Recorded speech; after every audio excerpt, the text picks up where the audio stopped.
अस्सलाम वालेकुम। Next class में भाई वेलकम है। और ये क्लास हमने रखी है एप्लीकेशन ऑफ डाल्टन्स लॉ पर बात करने के लिए। पिछले क्लास में डाल्टन्स लॉ पढ़ाया और एक इंडिविजुअल गैस का पार्शियल प्रेशर कैसे कैलकुलेट करना है with the help of Dalton's law वो सिखाया आपको। अच्छा, डाल्टन्स लॉ एक खुद इंपॉर्टेंट लॉन्ग क्वेश्चन था, इसकी एप्लीकेशंस ये भी इंपॉर्टेंट लॉन्ग क्वेश्चन है और इसकी जो चारों एप्लीकेशंस हैं ये शॉर्ट भी बनती हैं अलग अलग। तो अगर आप कहो कि मैंने बुक का कोई टॉपिक तैयार नहीं करना तो भाई ना करो। एक रिकमेंडेशन है कि एप्लीकेशंस ऑफ डाल्टन लॉ ये लाजमी तैयार कर लेना, क्योंकि ये शॉर्ट में भी आता है, इसमें से लॉन्ग भी आता है, इसमें से एमसीक्यूज भी आते हैं। दो बड़े मशहूर एमसीक्यूज हैं वो भी करवाऊंगा, 4 शॉर्ट खुद ये लॉन्ग क्वेश्चन। ठीक है, तो इससे अच्छा, इससे बढ़िया पैकेज, इससे इंपॉर्टेंट टॉपिक जो है आपको पूरी बुक में नहीं मिलने वाला। Application of Dalton's law long में इस तरह पूछता है कि define Dalton's state Dalton's law या डिफाइन डाल्टन्स लॉ भी पूछे तो मैंने आपको बता रखा है कि लॉ की हमेशा स्टेटमेंट होती है, लॉ की डेफिनेशन नहीं होती। आंसर देते वक्त आपने क्या बताना है, इट इज स्टेटेड एज।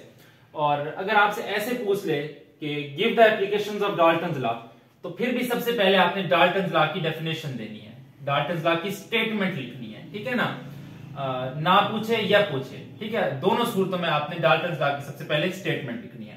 तो यहां पर मैं सबसे पहले स्टेटमेंट लिख देता हूं डाल्टन्स लॉ की। The total pressure of ideal non reacting mixture of gases,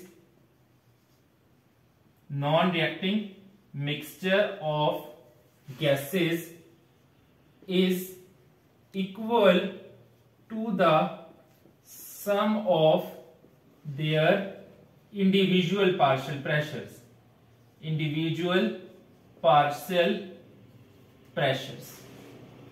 ठीक है। और पार्शियल प्रेशर के बारे में मैंने बताया था कि partial pressure of a gas is that pressure that it would exert if it were present all alone in that container.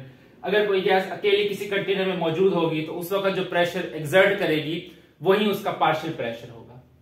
और अगर आइडियल नॉन रिएक्टिंग गैसेस को मिक्स किया जाए तो वो जो मिक्सचर है उसका जो टोटल प्रेशर है वो इंडिविजुअल गैसेस के, हर गैस के अलग अलग पार्शियल प्रेशर का सिंपली सम होगा। ठीक है, नॉन रिएक्टिंग गैसेस जैसे मिसाल के तौर पर H2, O2, CH4 ये नॉर्मल कंडीशंस पर नॉन रिएक्टिंग होती हैं अनलेस इन्हें कोई स्पेसिफिक कंडीशन न दे दी जाए।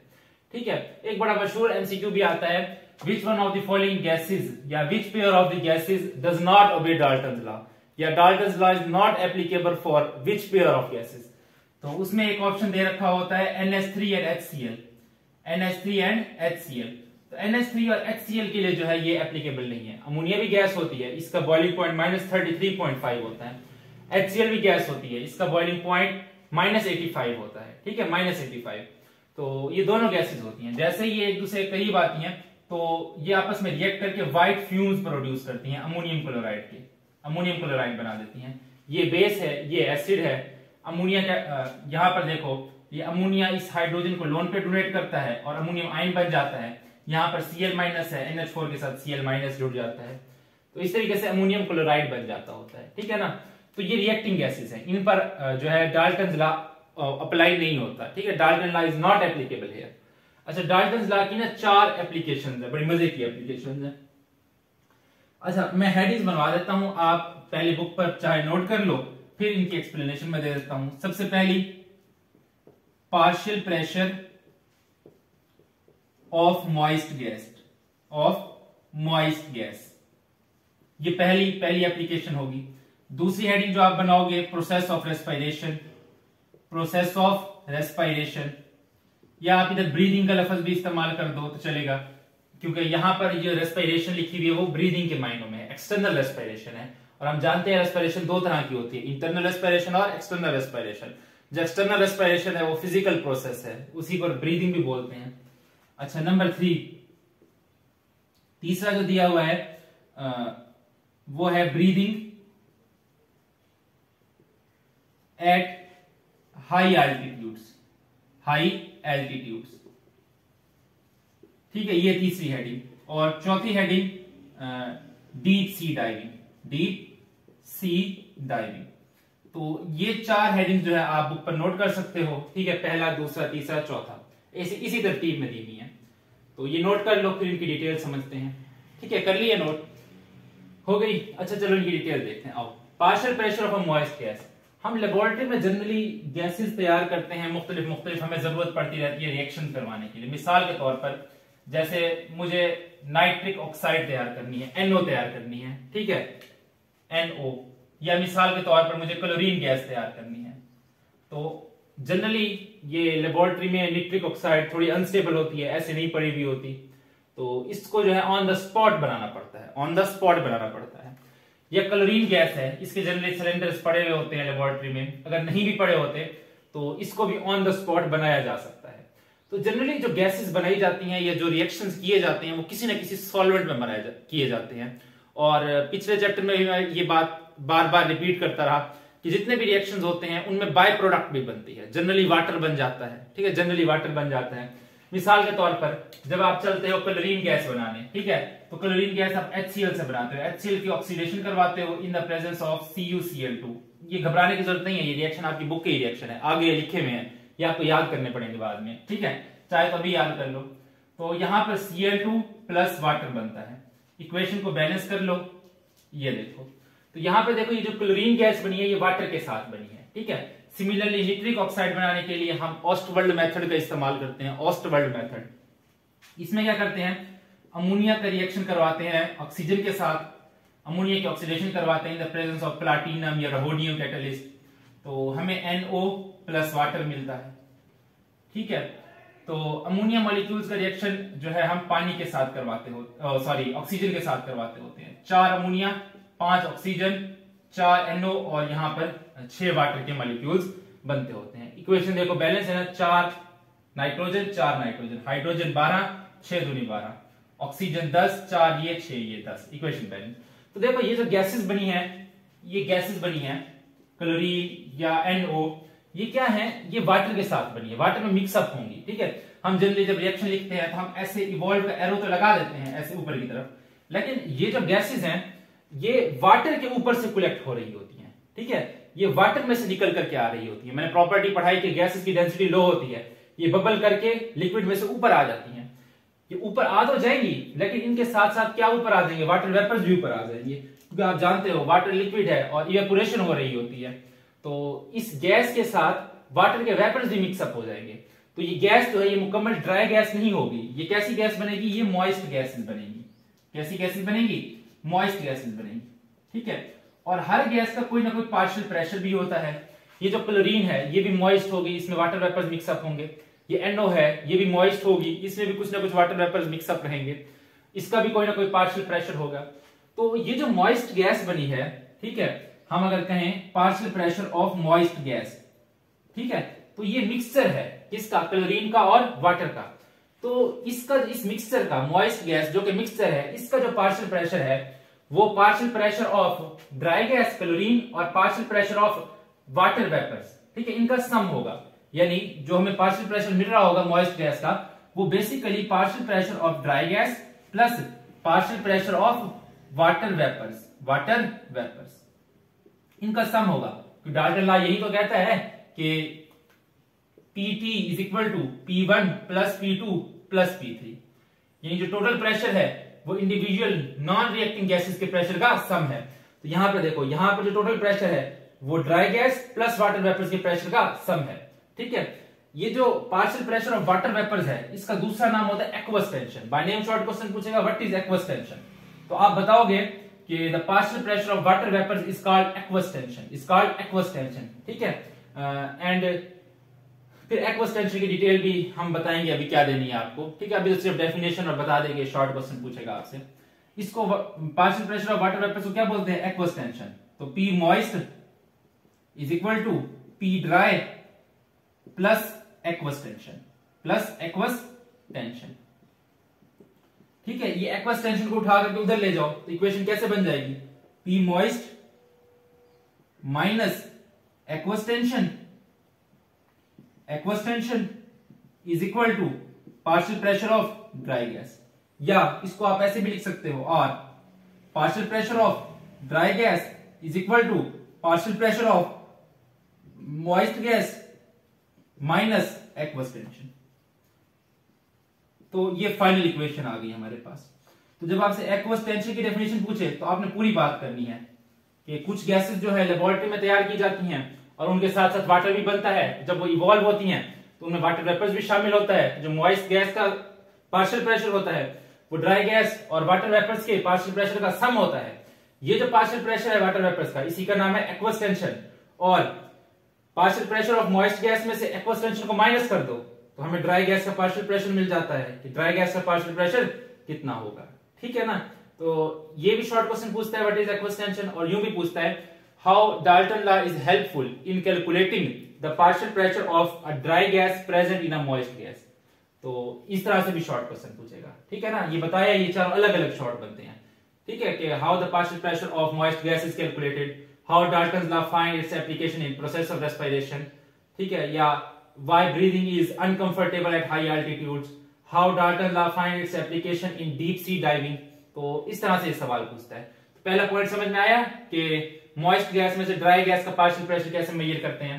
लेबोरेटरी में जनरली जो गैसेस बनाई जाती हैं वो वाटर के साथ बनती हैं और उसमें वो मॉइस्ट हो जाती हैं। ठीक है, जो मॉइस्ट गैस का पार्शियल प्रेशर होता है वो ड्राई गैस के partial pressure plus water vapours के पार्शियल प्रेशर का सम होता है। जो वाटर वेपर्स का पार्शियल प्रेशर है उसे एक्वस टेंशन भी बोलते हैं। एक्वस टेंशन को उठाओ उधर ले जाओ, माइनस हो जाएगा, तो ये निकल आएगा partial pressure of dry gas. इस इक्वेशन को ऐसे भी लिख सकते हैं, partial pressure of dry gas is equal to partial pressure of moist gas minus aqueous tension.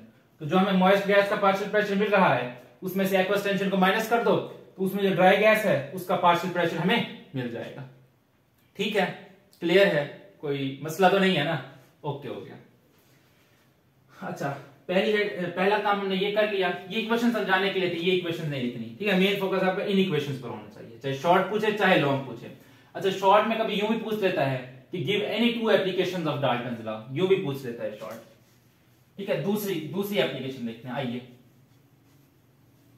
दूसरी एप्लीकेशन प्रोसेस ऑफ रेस्पिरेशन। देखो भाई, रेस्पिरेशन जो है बेसिकली अगर बायो के स्टूडेंट हो या 9th में भी ये बातें पढ़ाई जाती हैं तो आप जानते हो कि रेस्पिरेशन जो है जनरली जो लिया जाता है वो ये लिया जाता है कि ग्लूकोज को तोड़ करके पायरोइक एसिड बनाना।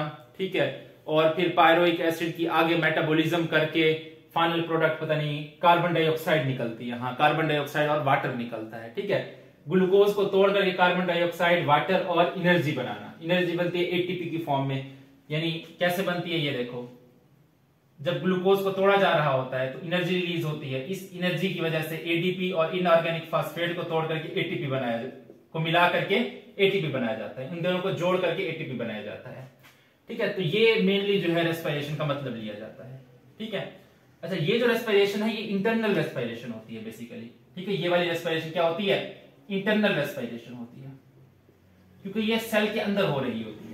और यहां पर इस रेस्पिरेशन जिसकी हम बात कर रहे हैं ये बेसिकली एक्सटर्नल रेस्पिरेशन है। ये एक्सटर्नल रेस्पिरेशन है। ठीक है, और एक्सटर्नल रेस्पिरेशन का दूसरा नाम ब्रीदिंग है। ठीक है, ब्रीदिंग या गैसियस एक्सचेंज। ठीक है, ब्रीदिंग या फिर गैसियस एक्सचेंज। और ये जो इंटरनल रेस्पिरेशन है, ठीक है, इसी को भी ये फिर असल रेस्पिरेशन होती है। ठीक है ना, ये जो ब्रीदिंग है इसे फिर जो है एक्सटर्नल रेस्पिरेशन बोल देते हैं। ठीक है, इसे एक्सटर्नल रेस्पिरेशन बोलते हैं। ब्रीदिंग जो है ये फिजिकल प्रोसेस है। ये जो इंटरनल रेस्पिरेशन है ये केमिकल प्रोसेस है। इसमें केमिकल रिएक्शंस होते हैं, इसमें केमिकल रिएक्शंस नहीं होते, इसमें गैसेस एक्सचेंज होती है। ठीक है ना। अच्छा, रेस्पिरेशन में क्या होता है या एक्सटर्नल रेस्पिरेशन जिसकी हम बात कर रहे हैं अब, ठीक है, इंटरनल रेस्पिरेशन हमारे किसी काम की नहीं है। ठीक है ना। हाँ जी, हम बात कर रहे हैं एक्सटर्नल रेस्पिरेशन या ब्रीदिंग की। देखो, ब्रीदिंग में क्या होता है, हमारी जो बाहर से हवा है ऑक्सीजन वो अंदर जाती है। ठीक है, हवा बाहर से अंदर जाती है, हवा में ऑक्सीजन भी होती है, वो लंग्स तक जाती है। पहले मुंह में गई, फिर मेरे ख्याल से किस में जाती है, फेरेंक्स में जाती है, हाँ, फिर लेरिंक्स में जाती है, फिर उसके बाद क्या कहते हैं, हाँ, पहले फेरेंक्स में जाती है, फिर लेरिंक्स में जाती है, फिर ट्रैकिया, फिर ब्रोंकाई, फिर मेरे ख्याल से कोई लंग्स वगैरह में कोई एल्वियोलाई होते हैं उधर चली जाती है, पता नहीं किधर किधर से घूम फिर के। ठीक है, खैर किस्सा मुख्तसर, इतनी सी बात कि मुझे कुछ नहीं पता। ठीक है, ये सीधा सीधा बाहर से निकल करके लंग्स में चली जाती है। ठीक है ना, सीधी सी बात इतनी है। बाहर से हवा आई, कहां चली गई? लंग्स में चली गई। ठीक है, किस्सा खत्म। लंग्स में जाकर के ऑक्सीजन एब्जॉर्ब हो जाती है, ऑक्सीजन एब्जॉर्ब हो जाती है, वो एल्वियोलाई की सरफेस से जो है डिफ्यूज करके वो ब्लड में चली जाती है, और जो बाकी होती है नाइट्रोजन होती है, उसमें कोई और बाकी के गैसेस होते हैं, कोई वाटर वेपर्स होते हैं, वो फिर वापस बाहर आ जाते हैं, ठीक है ना, ऑक्सीजन एब्जॉर्ब हो जाती है।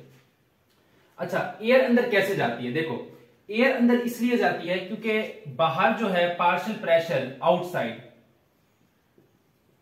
आउटसाइड जो एयर का पार्शियल प्रेशर है, एयर में ऑक्सीजन का जो पार्शियल प्रेशर है वो हाई रहता है, यानी 159 टॉर रहता है। ये एमसीक्यू इंपॉर्टेंट है, बार बार पूछता है। The partial pressure of oxygen in air is, आप बताओगे 159 टॉर। जबकि जो लंग्स में ऑक्सीजन का पार्शियल प्रेशर होता है, वो 116 टॉर होता है, ठीक है। ये भी बार बार सवाल पूछता है, ठीक है, कि लंग्स में जो है ऑक्सीजन का जो पार्शियल प्रेशर है वो कितना होता है। तो आपने बताना है कि लंग्स में जो ऑक्सीजन का पार्शियल प्रेशर है वो 116 टॉर होता है, जबकि बाहर जो पार्शियल प्रेशर है किसका, ऑक्सीजन का, वो 159 टॉर होता है। बाहर जो है ऑक्सीजन का पार्शियल प्रेशर 159 टॉर होता है, जबकि लंग्स में 116 टॉर होता है। तो गैसेस हाई पार्शियल प्रेशर से लो पार्शियल प्रेशर की तरफ मूव करती हैं, यानी हाई कंसंट्रेशन से लो कंसंट्रेशन की तरफ मूव करती हैं। इस प्रोसेस को डिफ्यूजन बोलते हैं। तो ऑक्सीजन जो है वो हाई पार्शियल प्रेशर से लो पार्शियल प्रेशर की तरफ मूव करती है। तो और जो कार्बन डाइऑक्साइड है, क्योंकि वो कार्बन डाइऑक्साइड बॉडी में बन रही होती है, क्योंकि इंटरनल रेस्पिरेशन भी चल रही होती है ना, क्योंकि जिसमें सेलुलर रेस्पिरेशन जिसको बोलते हैं वो भी चल रही होती है। तो उसमें ग्लूकोज को तोड़ करके पानी और जो है कार्बन डाइऑक्साइड बनाई जाती है। तो कार्बन डाइऑक्साइड बॉडी में प्रोड्यूस हो रही होती है, तो इसलिए बॉडी में कार्बन डाइऑक्साइड की जो अमाउंट है वो ज्यादा होती है। तो वहां पर लंग्स में जो कार्बन डाइऑक्साइड का प्रेशर होता है, पार्शियल प्रेशर, वो ज्यादा होता है, इसलिए कार्बन डाइऑक्साइड बाहर आती है, ठीक है, क्योंकि उसका लंग्स में प्रेशर ज्यादा होता है, ठीक है। यहां पे मैं लिख देता हूं, पार्शियल प्रेशर ऑफ CO2 कहां हाई होता है, लंग्स में हाई होता है, ठीक है। और पार्शियल प्रेशर ऑफ O2 कहां हाई होता है, वो आउटसाइड लंग्स, बाहर हाई होता है, आउटसाइड लंग्स, ठीक है। तो जो CO2 है ये बाहर मूव करती है, आउट मूव करती है, और जो ऑक्सीजन है ये इनवर्ड मूव करती है, हाई पार्शियल प्रेशर से लो पार्शियल प्रेशर की तरफ, ठीक है ना। ये दो वैल्यूज लाजमी याद रखनी है कि ऑक्सीजन का पार्शियल प्रेशर बाहर 159 टॉर और लंग्स में 116 टॉर होता है, ठीक है ना। ओके, ये भी पूछेगा, how Dalton's law find its application in the process of breathing या रेस्पिरेशन। मेहरबानी करेगा तो ब्रीदिंग लिख लेगा, वरना रेस्पिरेशन लिख दे तब भी समझ जाना। अच्छा जी, नेक्स्ट देखना है ब्रीदिंग एट हाई अल्टीट्यूड। अच्छा, जैसे जैसे हम ऊपर की तरफ जाते हैं तो होता क्या है, एटमॉस्फेरिक प्रेशर कम होता जाता है। एटमॉस्फेरिक प्रेशर कम होने की वजह से जैसे जैसे हम ऊपर जाते हैं हाइट के साथ साथ एटमॉस्फेरिक प्रेशर जो है वो कम होता जाता है, ठीक है। एटमॉस्फेरिक प्रेशर कम होने की वजह से ऑक्सीजन का जो पार्शियल प्रेशर है वो भी बाहर कम हो जाता है, और जो सांस लेना है उसमें दुश्वारी हो जाती है, ठीक है। क्यों? क्योंकि जितना ज्यादा पार्शियल प्रेशर का डिफरेंस होगा, जितनी बाहर कंसंट्रेशन ज्यादा होगी और जितनी अंदर कंसंट्रेशन कम होगी, उतनी जल्दी जो है ऑक्सीजन जो है वो डिफ्यूज करके अंदर जाएगी, लंग्स में जाएगी। लेकिन जैसे ही बाहर हम हाइट पे जाते हैं तो क्या होता है, ऑक्सीजन की जो कंसंट्रेशन है बाहर वो कम होना स्टार्ट हो जाती है, ऑक्सीजन की कंसंट्रेशन बाहर कम होना स्टार्ट हो जाती है। तो पार्शियल प्रेशर का जो डिफरेंस है वो कम हो जाता है, जिसकी वजह से ब्रीथिंग में, सांस लेने में दुश्वारी होती है। तो जो एरोप्लेन्स होते हैं ना, एरोप्लेन्स, उनमें ना स्पेशलाइज्ड फिर चैम्बर्स बनाए जाते हैं, ऑक्सीजन चैम्बर, जहां पर ऑक्सीजन फिल की जाती है, ठीक है। और ऑक्सीजन का पार्शियल प्रेशर वहां पर 159 टॉर जैसे आम हवा में होता है वो मेंटेन किया जाता है, ठीक है। और इनसाइड द लंग्स 116 टॉर, इंपॉर्टेंट एमसीक्यूज, ठीक है। आउटसाइड इतना होता है और लंग्स में इतना होता है। तो जो हवाई जहाज होते हैं, एरोप्लेन्स होते हैं, उनमें भी फिर ऑक्सीजन का इतना पार्शियल प्रेशर मेंटेन किया जाता है ऑक्सीजन सिलेंडर्स की मदद से, ठीक है, ताकि सांस लेने में कोई दिक्कत ना हो पैसेंजर्स को। तो आपसे शॉर्ट क्वेश्चन पूछेगा, why at high altitude it is uncomfortable in breathing, ठीक है। तो आप बताओगे at high altitude there is a decrease in the partial pressure of oxygen, therefore we feel it difficult to breathe at high altitude in aeroplane cabins, there is a special management to maintain the partial pressure of oxygen as in the normal atmosphere, ठीक है। वहां पर जो है special management की जाती है कि ऑक्सीजन का पार्शियल प्रेशर जैसे आम हवा में होता है वहां पर भी मेंटेन किया जाए, ठीक है। क्यों? क्योंकि वहां पर जो है सांस लेने में दिक्कत होती है। अच्छा, deep sea diving, deep sea diving को स्कूबा डाइविंग में बोलते हैं, नाम सुना होगा स्कूबा डाइविंग। इसमें क्या होता है, जैसे जैसे हम नीचे जाते हैं तो प्रेशर बढ़ता जाता है, ठीक है। डेप्थ के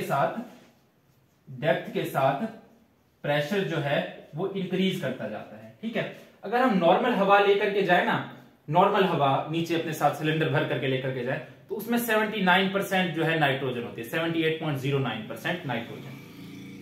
लिख देता हूं इधर, 78.09% नाइट्रोजन होती है। आम हवा में जब हम सांस लेते हैं तो एयर अंदर जाती है, उसमें नाइट्रोजन भी होती है। जितनी नाइट्रोजन अंदर जाती है उतनी ही नाइट्रोजन बाहर आ जाती है। क्यों? क्योंकि बॉडी में कोई ऐसा कंपाउंड नहीं है जो नाइट्रोजन से रिएक्ट करे और नाइट्रोजन को कैप्चर कर ले। बॉडी में एक हीमोग्लोबिन है, मैंने चैप्टर 1 जब पढ़ाया था तब बताया था कि हीमोग्लोबिन ब्लड में होती है, ऑक्सीजन कैरिंग प्रोटीन है। तो ब्लड में हीमोग्लोबिन तो होती है, वो ऑक्सीजन को तो कैप्चर कर लेती है। बाहर से जब ऑक्सीजन जाती है तो वो 21% होती है एयर में, जब बाहर आती है तो वो 16% होती है, यानी कम हो जाती है। लेकिन नाइट्रोजन जितनी जाती है उतनी ही बाहर आ जाती है, क्योंकि बॉडी में कोई ऐसा कंपाउंड नहीं है जो N2 को वहां पर कैप्चर कर ले, ठीक है। तो इसीलिए सारी की सारी नाइट्रोजन जितनी अंदर जाती है उतनी बाहर आ जाती है, ठीक है ना। तो नॉर्मल हवा में तो ये सीन चल रहा होता है। लेकिन जैसे हम डेप्थ में जाते हैं, मिसाल के तौर पर 100 फीट डेप्थ में चले गए, 100 फीट डेप्थ में चले गए, हर 100 फीट डेप्थ के साथ एटमॉस्फेरिक प्रेशर 3 एटमॉस्फेयर बढ़ जाता है। 200 फीट पे चले गए आप तो 6 एटमॉस्फेयर प्रेशर हो जाता है। तो इस प्रेशर की वजह से पता है क्या होता है कि जाहिर सी बात है, प्रेशर बढ़ेगा तो नाइट्रोजन का प्रेशर भी बढ़ेगा। तो नाइट्रोजन का जब प्रेशर बढ़ता है तो आज तो बॉडी में कोई ऐसा कंपाउंड नहीं है जो नाइट्रोजन को N2 को टेकअप करे। तो नाइट्रोजन क्या होता है, प्रेशर बढ़ने की वजह से जबरदस्ती ब्लड में घुसना स्टार्ट हो जाती है, जबरदस्ती जो है ब्लड में घुसना स्टार्ट हो जाती है। तो जिसकी वजह से नाइट्रोजन नेक्रोसिस स्टार्ट हो जाता है, ठीक है। ये ऐसी सिचुएशन हो जाती है कि short term memory loss start हो जाता है, ठीक है। Hyper focusing at a point, किसी बात पर आप बहुत ज्यादा सोचना स्टार्ट कर दोगे, ठीक है। हेलुसिनेशंस, नशे वाली कैफियत हो सकती है, जैसे बंदा जो है ना पी के ठहरा हो, इस तरह की कैफियत हो सकती हैं। तो इसके जो है फिर लॉन्ग टर्म जो है असरात होते हैं नाइट्रोजन नेक्रोसिस के। तो फिर ये जो है काफी जो है फिर खतरनाक काम है नाइट्रोजन को ले जाना, ठीक है। सवाल ये है कि भाई प्योर ऑक्सीजन ले जाओ, नाइट्रोजन को लेकर के जाने की क्या जरूरत है? भाई प्योर ऑक्सीजन जो होती है ना उससे भी नशा चढ़ जाता है। अगर आपको बताऊं कि ऑक्सीजन जो होती है, लिक्विड ऑक्सीजन, उसका भी नशा करते हैं लोग। लिक्विड ऑक्सीजन के जो टीके हैं वो इंजेक्ट करते हैं, ऑक्सीजन रिच टेंट्स में बैठते हैं, तो उसका भी नशा होता है, ठीक है, वो भी नशा चढ़ जाता है। प्योर ऑक्सीजन भी लेकर नहीं जा सकते हम, ठीक है ना, क्योंकि एक्स्ट्रा ऑक्सीजन जब बॉडी में डिफ्यूज करेगी तो वो भी काम खराब करेगी। तो इसीलिए कोई ना कोई गैस हमें साथ लेकर लाजमी जानी पड़ती है, ताकि ऑक्सीजन का जो पार्शियल प्रेशर है वो 159 टॉर ही हम मेंटेन रखें, ठीक है, इससे ज्यादा ना बढ़े। और गैस भी ऐसी होनी चाहिए जो बॉडी में डिफ्यूज ना करे। तो इसलिए हम पहले नाइट्रोजन ले जाते थे, तो फिर नाइट्रोजन नेक्रोसिस जैसे प्रॉब्लम्स सामने आने लगे, तो फिर हमने नाइट्रोजन को ले जाना छोड़ दिया। नाइट्रोजन की जगह एक और गैस हीलियम, ठीक है, हीलियम, इसको हम ले जाते हैं। ये बॉडी में जाकर के कुछ नहीं करती, ठीक है, ये बॉडी में जाकर के कुछ नहीं करती। नाइट्रोजन जो है ऑक्सीजन का पार्शियल प्रेशर मेंटेन तो कर रही थी, लेकिन साथ साथ ये नुकसान भी कर रही थी, नाइट्रोजन नेक्रोसिस कर रही थी। हीलियम जो है वो जो है इसको हम ऑक्सीजन के साथ मिक्स करके ले जाते हैं। ये ऑक्सीजन का पार्शियल प्रेशर भी मेंटेन करती है और कोई नुकसान भी नहीं करती, हीलियम नेक्रोसिस जैसा कुछ नहीं होता, ठीक है ना। तो हीलियम की मदद से हम ऑक्सीजन का पार्शियल प्रेशर डीप सी में जो सिलेंडर्स हम लेकर के जाते हैं उसकी मदद से मेंटेन करते हैं, ठीक है। बेसिकली हम हीलियम और ऑक्सीजन का मिक्सचर लेकर जाते हैं, इसीलिए इसको हेलीऑक्स बोलते हैं, ठीक है, यानी हीलियम प्लस ऑक्सीजन, हेलीऑक्स, ठीक है, लिख लेना शायद कभी काम आ जाए। हीलियम और ऑक्सीजन का मिक्सचर हेलीऑक्स इसको बोलते हैं, ठीक है ना। तो आपसे बाय नेम शॉर्ट क्वेश्चन पूछेगा, how Dalton law find its application in scuba diving. तो आप बताओगे जैसे हम नीचे जाते हैं हर 100 फीट के बाद 300 एटमॉस्फेयर प्रेशर जो है बढ़ता चला जाता है, तो जिसकी वजह से नाइट्रोजन को साथ लेकर के नहीं जाया जा सकता, क्योंकि ये लंग्स ब्लड में डिफ्यूज करने लगती है। तो इसीलिए हम हीलियम को लेकर के जाते हैं। हीलियम एक इनर्ट गैस है और ऑक्सीजन का पार्शियल प्रेशर मेंटेन करने में हमारी मदद करती है, ठीक है ना। ये 3 एमसीक्यूज इंपॉर्टेंट है भाई, देख लेना। एक ये एमसीक्यू 100 फीट 3 एटमॉस्फेयर प्रेशर बढ़ जाता है, आउटसाइड लंग्स ऑक्सीजन का पार्शियल प्रेशर 159 टॉर और इनसाइड लंग्स 116 टॉर।